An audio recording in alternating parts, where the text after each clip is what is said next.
Welcome back. President Trump going after his former lawyer, Michael Cohen, after his testimony on Capitol Hill last week. In that testimony, Cohen refuted a key part of the Steele dossier, which helped launch the Russia investigation, when he said he had never been to Prague or even the Czech Republic. On Sunday Morning Futures, I spoke with ranking member of the House Intel Committee, Devin Nunes, and got his reaction to Cohen's admission. He said he was never in Prague. And isn't it true that in the dossier said that he went to Prague to go meet with Russian officials to meddle into the U.S. election? Yeah. This is why they don't want him outside. They want him behind closed doors so that we can't talk about the testimony. The bottom line is that Cohen was great for Republicans. It was great for Donald Trump because we now know that the dossier was total bunk. There was no truth to it. Joining us right now is Fox News senior judicial analyst Judge Andrew Napolitano. Judge, good to see you. Oh, good morning. Your reaction? Well, I think Congressman Nunes' problem is with FISA and the ease with which information can be brought to FISA. Now, you know I've been a long-time opponent of it because it has lowered the standard for issuing search warrants, and FBI agents have become seduced by it. Get an easy, let's call it national security search warrant from FISA. We couldn't get one from a regular federal judge because we don't have a probable cause of crime. But then once we start investigating, we'll transform this into a criminal investigation. That has happened hundreds and hundreds and hundreds of times. This is the one where the victim was the president of the United States and the FBI got caught with its pants down. That's right. Now, how do we resolve this? I've had a beef with Congressman Nunes because he was aware of these FISA violations. At the same time, the House was voting to reinstate FISA, and he didn't bring these violations to the floor. Nunes says he wants to redo the FISA laws. He said that's one of the things Congress has to do. Kevin McCarthy, weigh in here. But the core of the question here is about Cohen's hearing. This whole Mueller investigation is based upon saying that there's collusion between Russia and the president.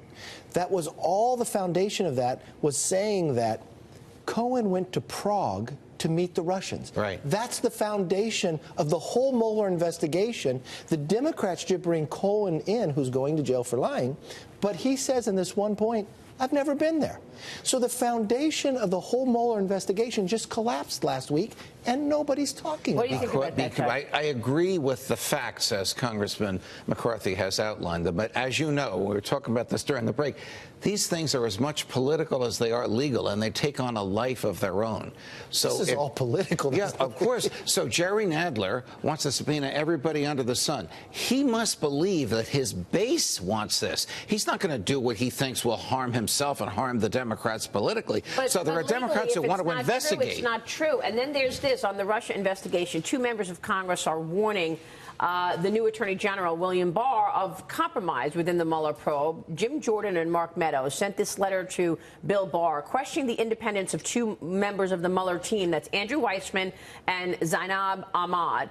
Here's what they write. Both Weissman and Ahmad were part of a small group of Justice Department officials communicating with then Associate Deputy Attorney General Bruce Orr about the anti-Trump dossier information collected by an FBI source, Christopher Steele. So, Judge, you have Weissman, and these two individuals were working in the DOJ. They were involved in the dossier, and now they're Weissman's number two behind Mueller in the special probe. Is that a conflict of interest? No. This happens all the time. Everybody in the DOJ talks to everybody else about everything under the sun. They don't compartmentalize. They do it because they believe sharing information will help them get to the truth. What do you think? Okay, but so Bruce Orr's wife, Nellie Orr, works for Fusion GPS. Yes, that that's created the dossier. Okay, yeah, but let's go a step further story. Here.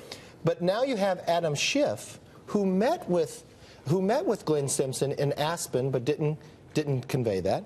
We now find that Schiff also talked to Cohen before this investigation, which, if you ask Devin, he never did anything like that. You had the Democrats with the Republicans. I don't think that these hearings, and Congressman McCarthy is far more familiar with this than I am, occur without some interrogation, usually by staff. I mean, surely Cohen just didn't walk in there without Elijah Cummings knowing what he was going to say. I feel like that's what they did with Christine Blasey Ford. Together.